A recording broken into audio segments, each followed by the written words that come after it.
He's Derek. I am always a minute away from becoming an after-school special. She's Romaine. Like, really, bitch? Really? Really? Come on. That's bullshit. This is Derek and Romaine. 2.0, bitches. Really, bitch?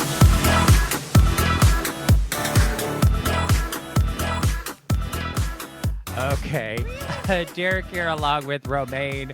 And speaking of after-school specials, Yes. we got a TV treat for you. In today's show, we have Sharon and Susan from the 80s TV Ladies I hope you're all podcast. prepared for that because he's going to sing it a lot. You know what? You're all welcome. They have a catchy theme song, which we're going to hear a bit about during our interview, and talk about some of the 80s TV shows that they watch, and even some of the shows that they're covering that our own Romaine Patterson, even though she's technically more of what they call on their show a 90s TV baby, did enjoy.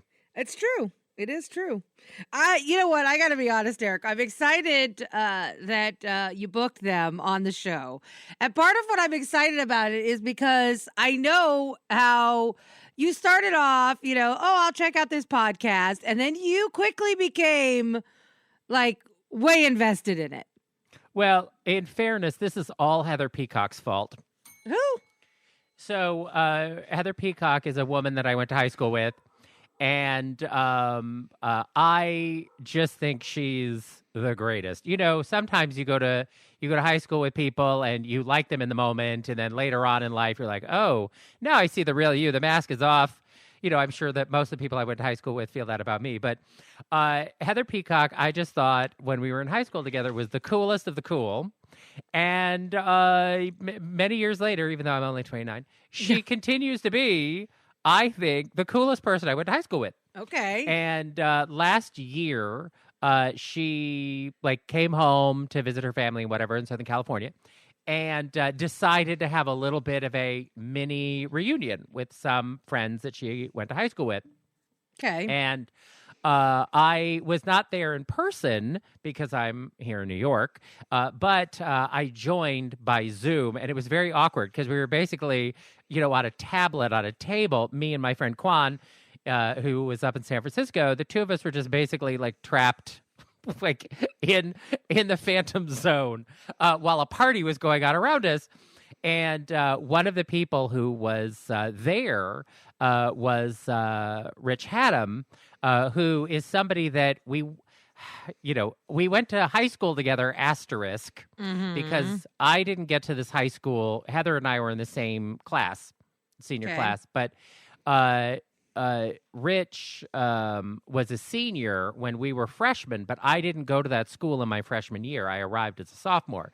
So but the senior class that Rich was in was full of stars, the drama department stars, that when I got there, everybody talked about their previous senior class and how great they were and how talented everybody was and everything, blah, blah, blah.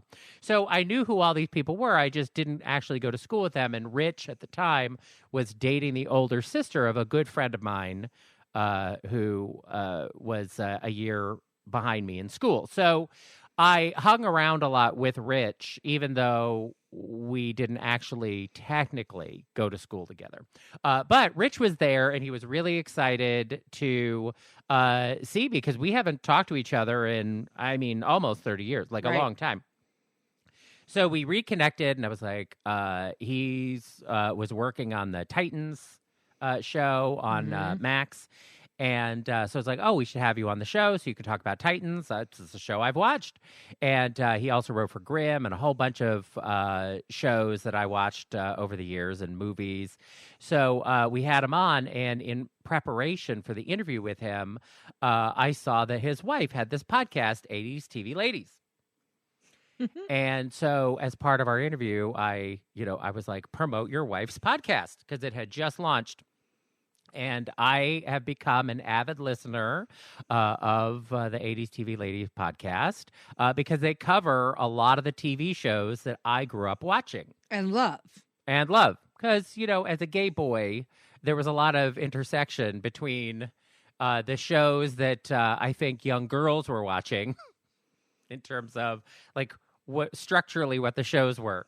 So I was very excited. So we finally were able to make our schedules work and connect with Susan and her co-host Sharon to talk about all their 80s TV ladies adventures. Yeah, I'm excited. Are we ready to get into that interview? Yes, I will just say we do talk about a show that has not been covered by 80s TV ladies called Partners in Crime, which is a 80s detective show starring Lonnie Anderson and Linda Carter. And after our interview, Sharon emailed me and let me know that it only ran for 13 episodes and then it got canceled criminally. But Sharon emailed me and said all 13 episodes are on YouTube. Oh, and, awesome. I will admit I have watched 2 episodes since we recorded this, which was not long ago. Oh, my God. You're such a dork. I love you so much. I know. So after this airs in a future regular episode of Derek and Romaine, I will share my thoughts on Partners in Crime now that I'm having this rewatch of it. But I can let you all know as we get into this 80s TV ladies thing that you can watch along for yourself on YouTube if you are curious about this Partners in Crime show starring Lonnie Anderson and Linda Carter as inadvertent detectives. Oh, God. It's camp, girl. I can't wait. I can't wait to hear all about it. And if you love 80s TV, you are going to love our chat with Susan and Sharon, the 80s TV ladies, here on Derek and Romaine. More Derek and Romaine next. Derek here, along with Romaine, and joining us now from Los Angeles, Hollywood, California, it's 80s TV ladies. Susan Lambert Adam and Sharon Johnson are with us. You can check out the 80s TV ladies podcast everywhere you get your podcasts, and they are on Twitter, Instagram, and Facebook as 80s TV ladies. Welcome to the show. Hi. Thanks for having us. Thank you so much for having us. Can you hear me? Yeah, we can hear you just fine. Okay. Now, let me tell you, I'm excited to have you on the show because Derek has been talking about you guys nonstop for weeks, months, forever. And I'm like, can we just get him on the show already so you can chit chat with them and have your like girl talk, get it on? Let's go. That's amazing. Yeah. I totally thought she was going to say that she was tired of hearing me sing your 80s TV ladies jingle, which I do all the time. Whenever we talk about you on the show or here, I'm like, 80s TV ladies. It's true. Very catchy. I am so excited that it's catchy and that it sticks in your head. That was sort of the goal, like all of those 80s television theme songs and all of the 80s music that we all loved so much. Yeah, why were Susan the songs wrote so that, good? Wait, she did? Yes, I wrote it. I wrote the lyrics. I had an idea of what I wanted. It was a very musical theater moment for me. And then I went to Amy Engelhart, who I had met through a mutual friend, and she was in a group called the Bobs that I actually saw in the 80s. She wasn't in the Bobs until the 90s. But they were an a cappella, like a PBS a cappella group. And anyway, I was like, oh my God, Amy Engelhart. Oh my God, she's got to do our theme song. And so she did. And she's amazing. So she helped me tweak it a little bit and make it a little bit better. But yeah. That's awesome. Well, I wish we could be as creative, but we are not. So, Susan, Sharon, talk to me about how the 80s TV Ladies podcast got started. Sharon, do you want to take this one? Well, I think it's Susan to take this one, actually. Okay, fine. Whatever you want. Well, because it was my wild idea, but I'm very quick, the first person I thought of. So I was watching 70s and 80s television during pandemic, like every other sad creature on earth. And so I was like, I have questions, because it was very complex, the way that women were portrayed in 80s television. And so I was like, there should be a podcast about that. And then I couldn't find one. So, then my husband, Richard Haddam, said, well, maybe you should make one. And I was like, okay, I will. And then I was like, who will sit down and talk, chit chat with me for hours and hours about television and pop culture and the 80s? And I was like, Sharon Johnson. And then I called her and I'm like, hey, Sharon, do you want to do this crazy thing with me that neither of us have ever done before? Yeah. I said, sure, without hesitation. Amazing. I love talking about TV. So I really enjoy this because this is right in my demographic sweet spot as a gay man of a certain age. And I am sure you have seen this also. But these are also the shows that I loved. Romaine is a little bit on the cusp of a 90s TV baby. She's a baby. But, I am. but even still, like, you recently covered Cagney and Lacey. That was a show as a young lesbian that she definitely engaged with. Yes. So talk to me about for the two of you, what the shows were that most inspired you in really wanting to dig into with the podcast. All right, I'm going to let Sharon go this time. Well, I think the first three shows we covered really fit that bill. First, as it happens, Scarecrow and Mrs. King was something that was formative for Susan, just as Remington Steele was for me. And then how can you cover 80s women's television without Cagney and Lacey?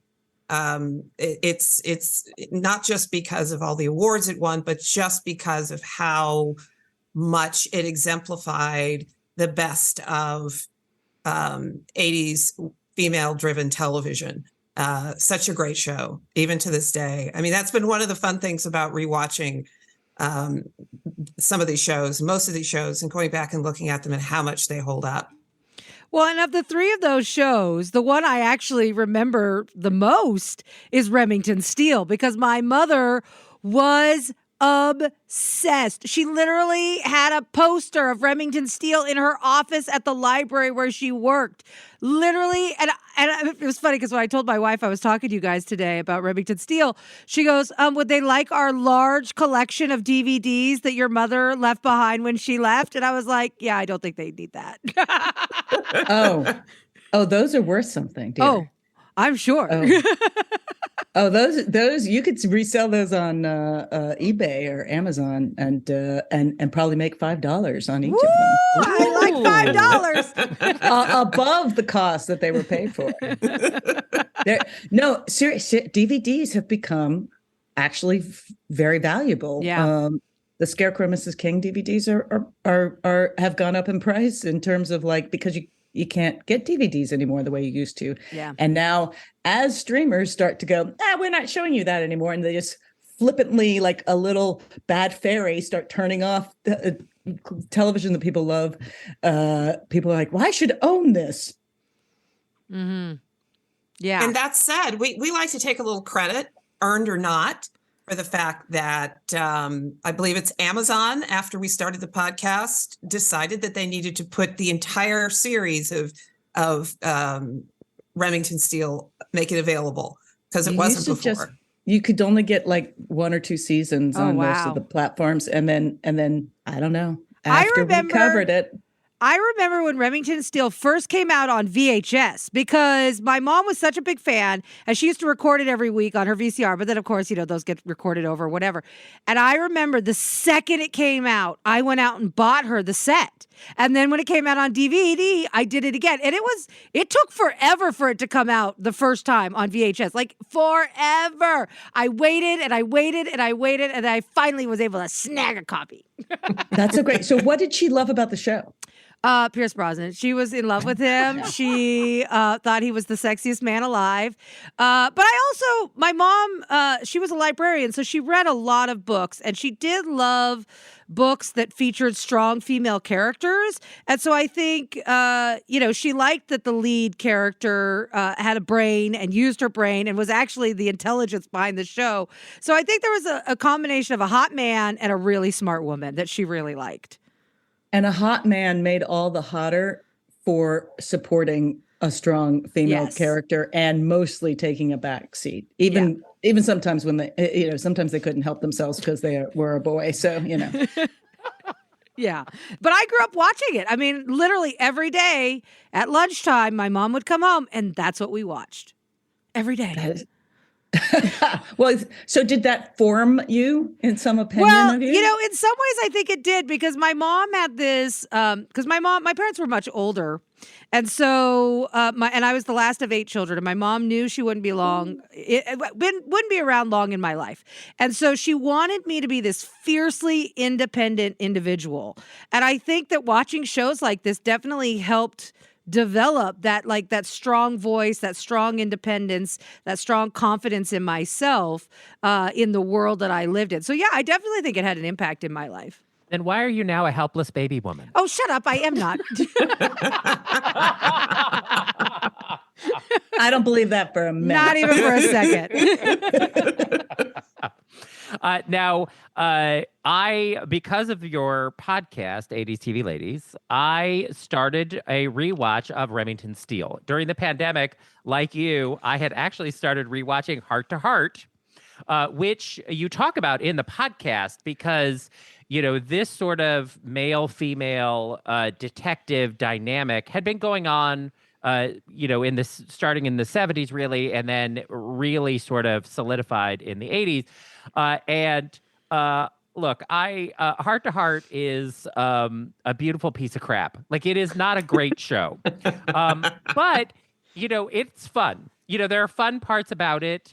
The cast has great chemistry, and, the mysteries are fine, whatever. Just because they tell you in advance who the bad person is. So it really is just waiting for Jonathan and Jennifer to put down their cocktails and eventually figure it out. And Jennifer doesn't have a lot to do other than, Jonathan sort of pushing her out of the way when a gun comes out. So that's a little disappointing. And it is the one thing that I do like about Remington Steele, that Laura is a lot more active as a participant. And you really do feel a shift from a show like Heart to Heart, where the woman is there to be gorgeous and a bit helpful, but as soon as there's real peril, she's, hiding in a closet. So talk a bit about what you have been seeing as you have rewatched some of these shows. Well, staying with Remington Steele, I think that's one of the reasons why, for me, watching it as it aired back in the 80s, that was one of the many things that I thoroughly enjoyed about it. I mean, don't get me wrong. Pierce Brosnan is adorable and gorgeous. What's not to like about that? But I appreciated all the things that you've just said about her being as involved, if not more involved at times, in whatever was going on with whatever case they were trying to solve, as he was. She was the lead in terms of doing that, despite what people may have looked like from the outside. And I was also, frankly, kind of stunned in going back and rewatching how many adult conversations, the two of them had about their relationship and why she was not ready to take it further because she didn't trust him. And they had very adult, very, just upfront conversations about this on television in the early 1980s. I don't remember any other characters on television having those kinds of, frank discussions about their relationship and why is it going to go any further? Why isn't it? Yes, I'm attracted to you, but I'm I have enough self-respect that till I know more about you, nothing's going to happen. and so Laura Holt was very much a female character that I have always looked up to for all those reasons. Well, and I think you start to see, I just wanted to add on to what Sharon was saying. You start to see these shifts in power dynamics in relationships in the 80s, where people are having discussions about what does this relationship mean to each of us, and what do we want out of it. And that has so much power because there wasn't a lot of that from women going, here's what I need out of this relationship to work for me. It was just sort of, there's the guy, and so I'm there with them. And I think that was very powerful, even as there was also these very heteronormative, relationships. But the other thing I was going to say is sort of, if you look at the difference between a Robert Wagner and a Pierce Brosnan in terms of sort of a male romantic lead, right? And one is very movie. I mean, he was a movie star. Like, that was the days when, what, a movie star is doing a television show? We'll all watch, and then Pierce Brosnan, who kind of came out of nowhere, and while being very handsome and very attractive, was also sort of funny and goofy and didn't want to get into a fight half the time. Like, was a softer male lead in many ways, but in many ways way more attractive to a certain class of women because of that. Mm-hmm. I think that in that moment when Pierce Brosnan was announced as James Bond, there were a lot of guys who went, "What? No way, that'll never work." And a lot of women who went, "Wait, what? James Bond?" Yes. So I have a follow-up question from something that Sharon was talking about. And then I do want to talk about this female star and sort of lesser known male dynamic that happened in several of these shows that is very different from Heart to Heart. But first I have to ask both of you, and I will start with Sharon. Because Romaine and I had this conversation ourselves after I started rewatching Remington Steele, because one of the things that I felt very strongly watching it was like that I did not notice as a kid is I feel very strongly that the two of them were actively fucking now on the show. And there is a lot of will they or won't they about being in a relationship, but it seems pretty clear that they're having casual sex with each other as a function of their day-to-day time together. So I'm curious if the two of you both feel like they are actively having sex on the show, and it's just sort of semi-addressed, or if you believe that there is some kind of sexual separation between them where they are not having sex. Sharon? Fucking, not fucking. I am definitely on the not fucking train on this one. Oh, okay. Interesting. Because again, for the reasons I mentioned earlier, the discussions that they were having, it seemed to me that Laura Holt had certainly had sexual relationships with in other relationships and other men that she had dated, but because of the way that this man came into her life, and because of the way that he wouldn't, and eventually we find out really couldn't tell her who he really was because he didn't know. She was like, "No, I have, I'm good." It's not to say she wasn't fucking other people. She's like, "I'm good.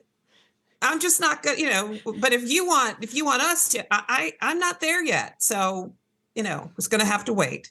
Okay. All right. Interesting. All right, Susan. So I'm going to say, because I always like the middle. They're not, but you could make an argument that after that somewhere in season 3 they might have, and then pulled back from it. So I'm going to say that. I'm going to say that no. First couple times no. Although again, I'm a big fan fiction lurker now that we're doing this show, because I'm like, okay, what are these fans that still love these shows? Because they are these shows that we look at are loved dearly, and like so much from the 80s and 90s were all like in the retro, like, but remember when I used to feel simple and clean and the world felt like maybe good things were possible. But it's fascinating how many versions of either them fucking or not fucking is happening in people's minds. So I think what is beautiful about that particular show is they really do leave it a little bit unclear purposefully. They basically and the creators talk about it in the DVD extra commentary, where they're like, the studio wanted that. They liked it when it felt itchy. And I'm like, what the hell does that mean? And it meant, like, for them, it was like, oh, the studio liked it when basically she wanted to have sex with him and he wanted to have sex with her, but she just couldn't give herself over to it yet. And I that made it a little bit creepier for me. And then I was like, okay, she did it. It is possible they did it like the first time. And then when she found out he wasn't who he said she was, that then she was like, oh no, you're going to have to jump through a lot of hoops before this happens again. But, I think you can sort of, the great thing about television is you can often ship what you want to ship. Right. And there's just enough clues to make it work for you and just enough not proof to make it still that delicious unknown. Mm-hmm. All right. So I guess we will just say that the popcorn left alone in the theater, they just went to grab some Milk Duds or something. That There was you definitely not go. implied. Well, and that is a season 2, right? Like Right, there's yes. season, yeah. That yeah. starts All right, season well, 2. and so you two, what do you think? I'm with Derek. I think there's a strong possibility that they were fucking. Yeah, but she wasn't ready to commit to like Right. a relationship. Yeah. I think they were having sex, but like not every day. But they were definitely, because she's very familiar with his apartment. He shows up at the door in a towel. She's very nonchalant about it.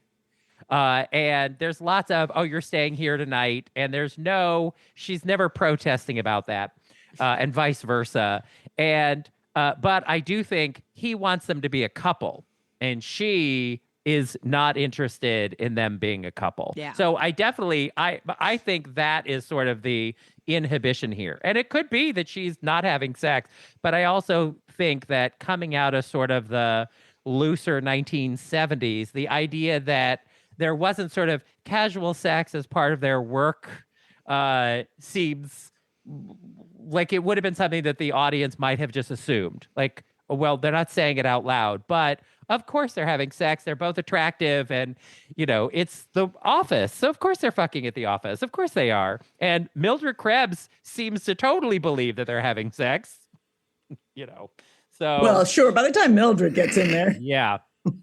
Well, see, here's the other thing, though. I mean, if not for the fact that I got to stick up for my girl, if not for the fact that if he had come into her life in a very different way, I think absolutely from the beginning, they would have been fucking. But because of the way that he came into her life, the way that he took over her world, the way that he inserted himself into her world, I think that would have put up walls that it's, one of the many reasons why she doesn't fully trust him.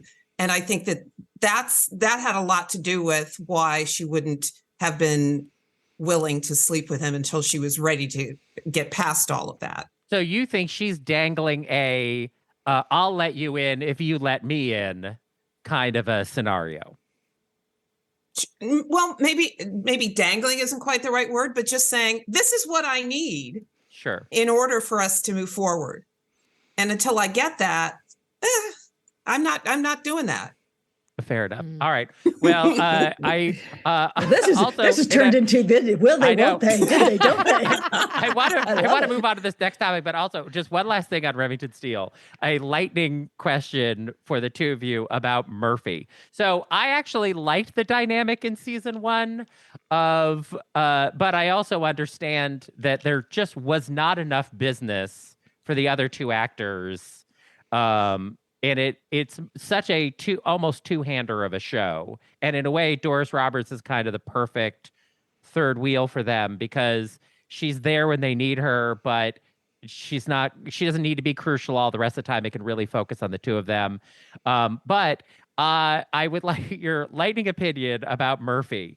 If this show were made today, and even then, should Murphy have been a gay character instead of pining for Laura heterosexually? And I'll start with you, Susan, on this one. Absolutely. If it were made today. And could have been the way to keep Murphy back in the 80s. Right. So the question is, should he have been a gay character? Maybe should isn't quite the right word. I have no problem with it. In fact, that would have been great. But I don't know that he had to be. I mean, why couldn't, forgive me, I cannot remember the name of the woman who played Fox. Yeah. Yes. Why couldn't she have been a lesbian? Right. I mean, and she have the crush on Laura. I think that I'd never thought of that. I guess mainly because they were on the first season, I'd almost forgotten that those characters even existed before I started the rewatch. And then they were gone. So it's like out of sight, out of mind. So I really have not given a lot of thought to them, but sure. Yeah, sure. Why not? All right. Now let us talk about these, some other shows like Scarecrow and Mrs. King, but it was not the only one, where it was a female star who was getting a show. And in a way, as Stephanie Zimbalist on your podcast talked about this, she was the established star with Remington Steele also. I don't think she was, forgive me because I was not paying super close attention to everything that was going on when I was 11. But, I definitely felt like Kate Jackson was a big star. So when they made Scarecrow and Mrs. King, they were building a show around an established star from Charlie's Angels, which was a monster pop culture hit, right? Right. And even with something like Cover Up, which of course I was obsessed with as a little gay boy, Jennifer O'Neill was a famous model. She was not necessarily an actress, but she was famous, and certainly more famous than the men who ended up as her foil on that show, John Eric Hexum, R.I.P. I'm wondering about this dynamic of how you feel that was different or just sort of an inverse of what was happening with, say, Heart to Heart with Robert Wagner. That is a good question. I mean, I think there was a history, however slim, of building a show around a female star, from That Girl to Mary Tyler Moore. I think a lot of what was happening in the 70s into the 80s, and particularly in the 80s, was, well, let's just flip. We're going to, here's something interesting from a bunch of old TV guys that were looking for just a twist on something. Hey, what if we make the detective a girl? And so then it was an opportunity to go to a star, because instead of saying, you couldn't get Stephanie Zimbalist at that point to play the sidekick for television, because she was starting to have a TV career. She was playing leads in television movies. So if you wanted a female star in your show, you had to actually build something for them. And if you wanted to put, oh my God, everybody wanted to put Kate Jackson back on TV, because that totally was a hit. She was beloved. She was the biggest star in the Rookies by the end of that show. She got more fan mail than anybody else on the Rookies. And it wasn't even technically built around her. She was not the lead, right? She was the nurse wife of the Rookie, However, I think she popped, and so people were like, oh, Kate Jackson wants to do a show? Great. What do we make? What do we have for her? Quick, everybody come bring something. What's interesting is that then you have to cast a man to play the second fiddle. And that's such an unusual and difficult thing to cast, I think. and to keep it that way, as we saw with Remington Steele and Moonlighting. Sybil Shepherd was a friggin' star. Yeah, huge star. Yeah. Huge star.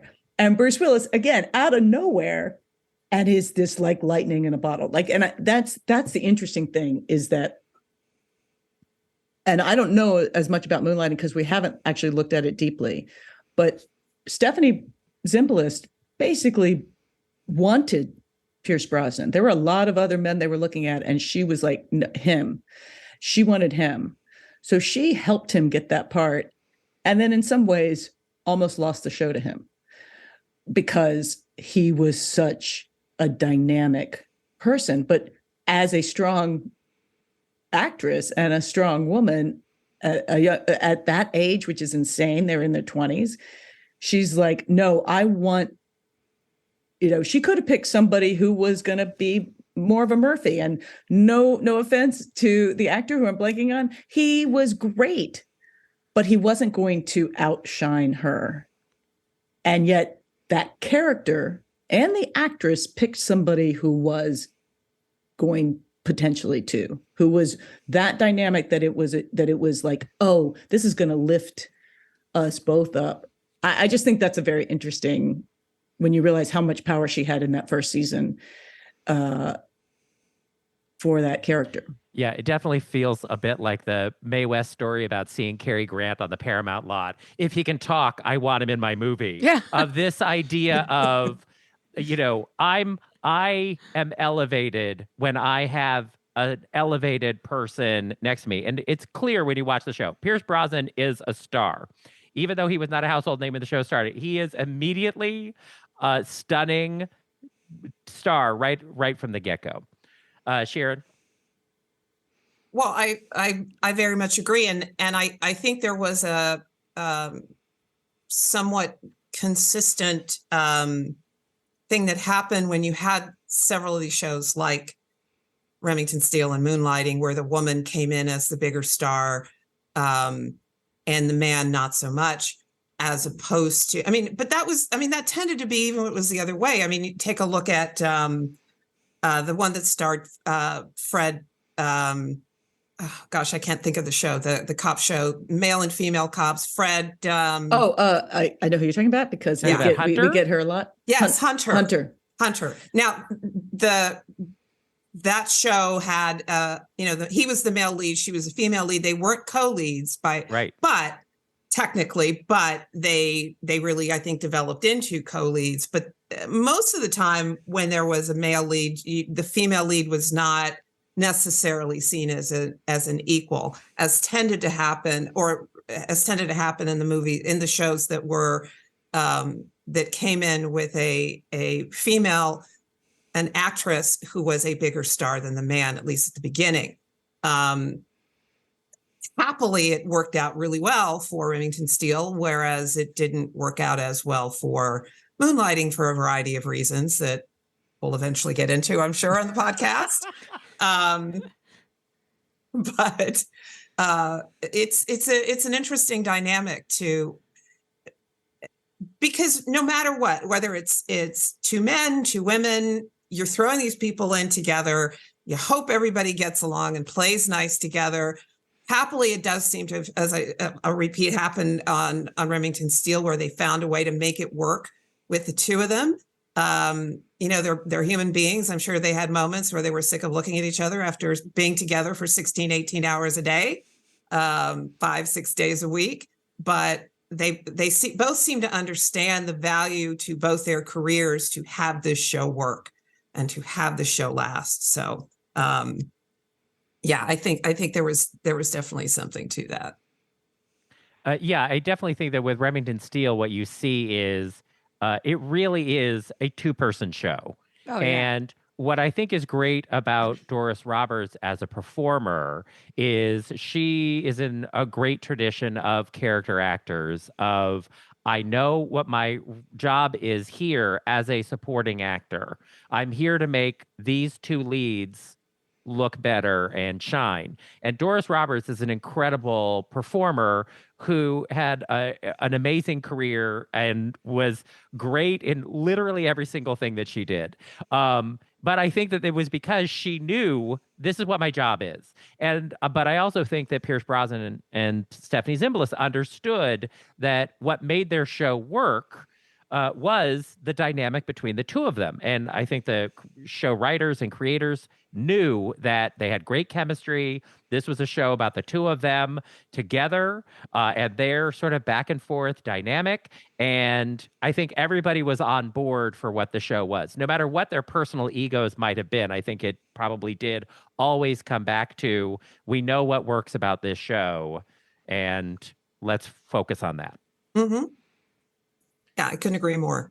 Which is the right approach, by the way. Yes. Yeah. Oh, absolutely. And I'm gonna, and shout out to James Reed. That's who played Murphy. So I had to give a little shout out. But Doris Roberts totally totally understood the assignment, but also was not their intended person for that role. And I want to give a little credit to the creators and to the showrunners to have seen something that's valuable in front of them and make the shift, and to Stephanie Zimbalist for fighting for that character to remain strong and to remain a two-person show. Because going into the second season, it was very possible for that show to just become kind of moonlighting, in that it's just, just let Pierce Brosnan do Pierce Brosnan and you just sit there. And she was like, nope, the show is this. And the value of the show is in a strong female lead and a strong male lead, and how they're going to negotiate the dynamic of solving crimes together. But it's her agency. And she worked really hard, and it's talked about in interviews from the time, and she's talked about it, that and Robin Bernheim, writer on the show and friend of Stephanie Zimbalist, talked about it, that it was a sort of constant negotiation to make sure that the original concept of the show sustained, because it was very easy to have it fall into his charm, and then he's going to punch her, because every guy, like if you're an actor and you're on set, you're like, I want to punch him. And by season 2, Pierce Brosnan is definitely heading for is trying to get James Bond.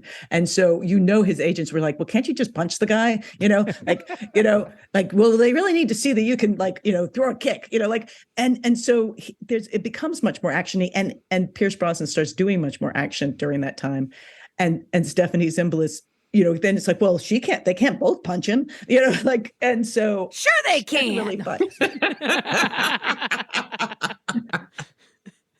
But it is sort of like Stephanie Zimbalist, just in terms of just her physical capabilities as a person, you're like, okay, well, and that's joked about by both Debbie Evans, who did some stunt work on there, the stunt woman, Debbie Evans, and Stephanie Zimbalist, they were slightly more capable of that stuff naturally than, say, the Pierce Brosnan. Again, not that he couldn't do it at some point, but to start with, he was a fire eater and trapeze artist, and she was jumping off of buildings. Those are different skills. Right. Sure are. Very different. So one show I really hope you get to, and I assume you'll have some kind of dustbin of history episode where you talk about some of the shows that could have been and didn't make it. But I do want to talk about Partners in Crime. Actually, hold on a second. Susan, dustbin of history episodes. Let's note of that. Okay. Thank you. We'll give you a little credit. The shining diamond in there is Partners in Crime, a show with Linda Carter and Lonnie Anderson, where they both have been married to a San Francisco detective who dies, and they now will no longer get their alimony. I vaguely remember. And so they basically have to run his old detective agency after he dies in order to just have any income going for them. And I don't remember ever hearing about this show. And I thought I had at least heard about most shows, if not certainly shows with leads like Lonnie Anderson and Linda Carter. Wow, really? It was one season. Yeah. and may not have even been a full. It was like 13 episodes, I think. Yeah. But Yeah. but again, you're like, what the hell? Yes. But one of the most notable things about it, and why I think it's definitely worth discussing, is that one of the guest stars in their season was Vanessa Williams post Miss America. Oh. And this was kind of a big deal at the time because after she had resigned as Miss America over the nude photos, there was a lot of what's going to happen to her now. You know, shouldn't she just slink away in disgrace? And as we know, that is not Vanessa Williams' style. And so she has a guest starring spot on this show, and she's great, of course, because she's Vanessa Williams. But it just was also sort of in your discussion that always comes up on 80s TV Ladies of, is it feminist? You know, I think bringing on Vanessa Williams, who was, you know, red hot toxic at that point, and saying, nope, we're going to put you on as a guest star on our show, even if it was a shameless ratings grab or whatever. The reality was, you know, they employed her at a time when something tells me that a lot of people weren't answering the phone. Yeah, I think that's brilliant, and I had forgotten that, and the shaming of women has gone on for decades. So I think it that is a show we would definitely look at. Absolutely, on the line, because it does tick all our categories and has amazing people in it. Yeah. But also a scene where the two of them are like chasing a suspect, and they end up backstage at a drag audition where the two of them are mistaken for drag queens. But of course they are. And I mean, it's Linda Carter and Lonnie Anderson, so of course they look like drag queens. In the 80s. Yeah. But at one point, one of them says, have you noticed that the other women here are too tall, too pretty, two together to be anything but men? Oh my God. I think we might have to look at this right away. Absolutely. I mean, it's also San Francisco. So anyway, but this is my recommend. So they did not do more than the season that they did. And it was a glorious failure. But as a gay person, I mean, it's dripping with homosexuality. So I enjoyed it as a little gay boy watching. Thank you. Thank you for flagging it down for us. Yes, that's it. That's now on the list. Yeah, we're absolutely. Coming up, for season 2, we're looking at more comedies, and we're kind of shifting into comedies, and so we're going to look at Designing Women, It's a Living, Mama's Family, 227, and Different World, and then a few shows off of that.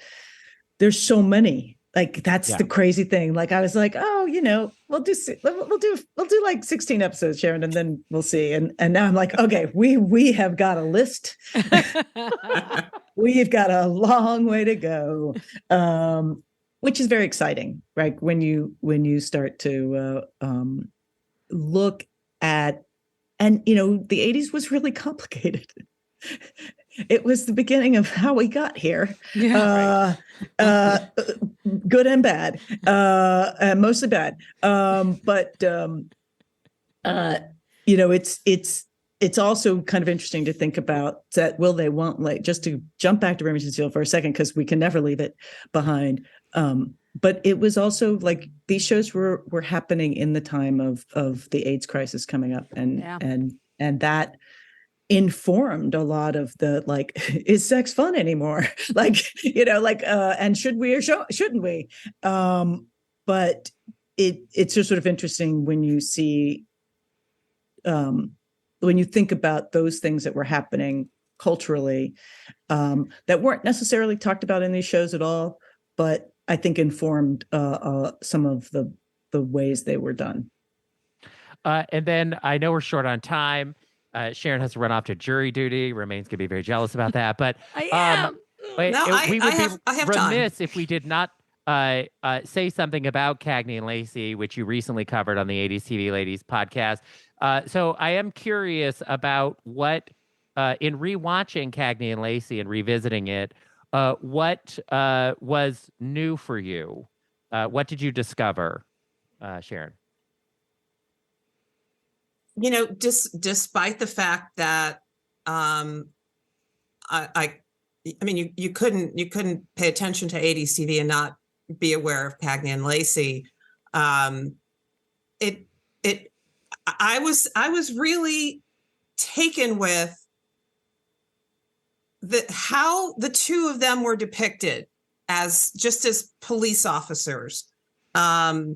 Yes, there were a number of situations that directly reference the fact that they were women in a world that had until fairly recently didn't have a lot of women in it. But to a large degree, well, actually maybe larger than I expected, they just went about and did their job every day. And it was more about the difference in the story seemed to be more about the differences in their approaches because of the differences of them as people and how they did that, how they approached the cases that they were assigned, how they dealt with the witnesses or the suspects. And much of that had much more to do with them as people as opposed to them as female people. And I don't know that the degree to which I had noticed that initially. Perhaps now that I've seen so many more TV shows, seen so many more cop shows, maybe it's more apparent. But I think that was one of the things that really surprised me in watching it. And I'm just going to say the authenticity of it, even if it wasn't authentic, because I couldn't tell you what it would be like to be two female detectives in the 80s in New York. It felt that way. It was part of. I don't think it gets as much credit to be part of that NYPD Blue. I mean, Hill Street Blues, St. Elsewhere category, because everybody's like, but it's just two women. Like it also, the feel of the show is unique to kind of both that time period, but it's unique in its own self because it takes time with itself. There are scenes that just aren't that sped up. We streaming, just keep move to the next one. It was just, I thought as character portrayals for everybody in that show, it was just really, it felt really authentic, which was surprising. That was my surprise. And how important do you think it was that the show was such a huge hit? Because it was not just, I mean, it was a big hit at the Emmys. Obviously, it won a ton of awards, but it was a pop culture hit. People really loved those characters and that show. How important do you think that was for opportunities for women on TV when something like that happens? I think it was very important. That was a time, and I guess it still is, where when somebody's pitching a show or a movie, they use the shorthand of, well, it's Die Hard on a bus or Die Hard in a garbage can or whatever. And there probably was a lot of, well, it's Cagney and Lacey, but in this different environment. And I'm not sure to what degree that was as useful, perhaps, in pitching a story about two women before Cagney and Lacey came along. So I think that's one way. And, frankly, they're both extraordinarily talented and attractive women, but let's face it, they're not Linda Carter and Lonnie Anderson to compare them. No. They were women. They were extraordinary, ordinary women that were paid to do a job and did it really, really well and showed a level of competency in that work that you don't always see or didn't always see perhaps before. So I think it had a lot of an effect. And so I'm just going to be, even before it was Sharon Gless, there were three Cagneys, and it started as a TV movie. And really quick, I just want to bring, because I remember this, right? Somewhere in 1981, I was very young, but I remember that Ms. Magazine cover with Loretta Swit and Tyne Daly on it in their cop uniforms. And with the headline being, "Can Women Be Buddies under pressure. That was the headline on the Ms. magazine. Yeah. Wow.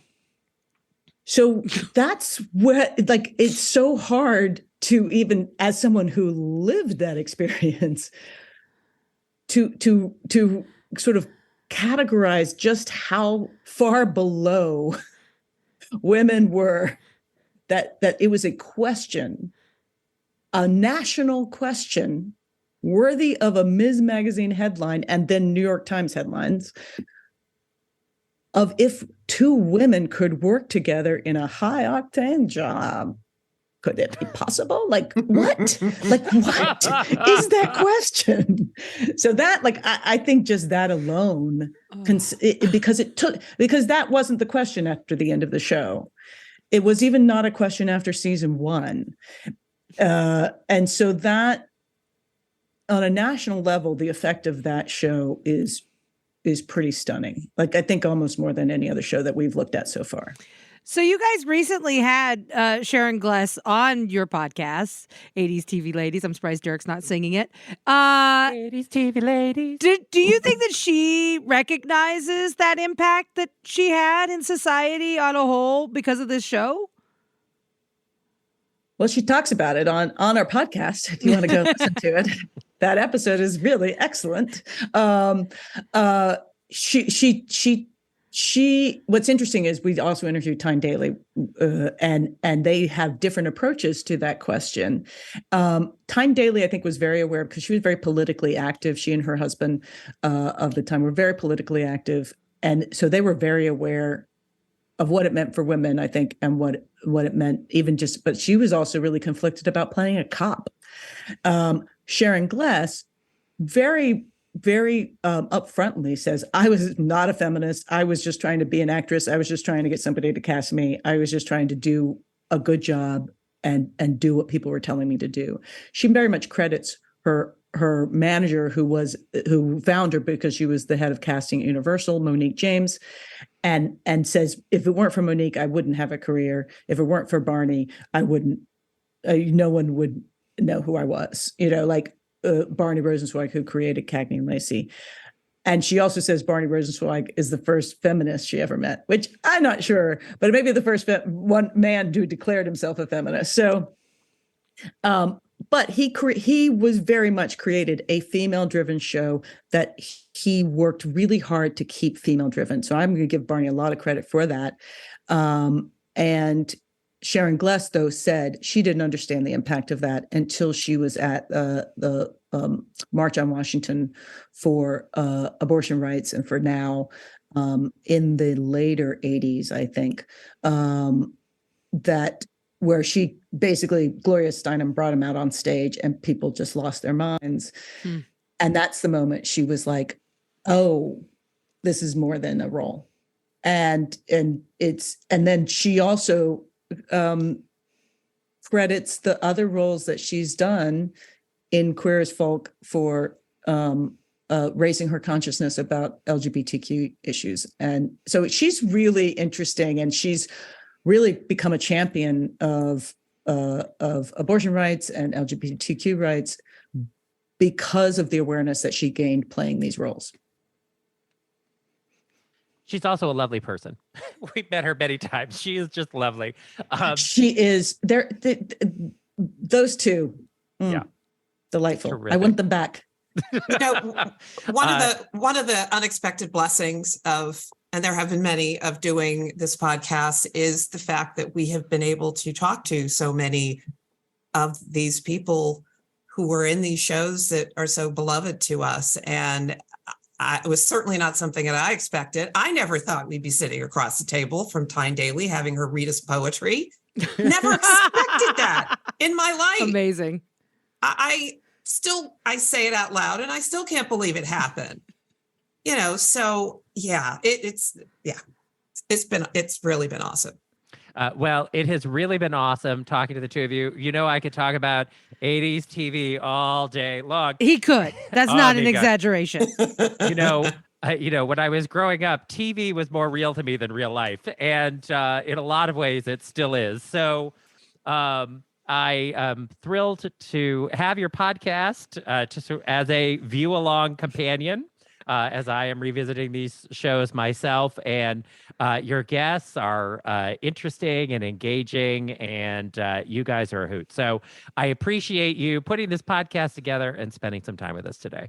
Thank you so much. I'm so excited but then we got to keep talking at some point. Maybe we got to get you on the show because I just, you went to high school with my husband, with Rich, right? Yes. And I want to hear about your guys' show and how you got started and all that stuff. But I guess that's another podcast. Well, I'm happy, as Spy Magazine used to say, do some log rolling in our time and pop on by. But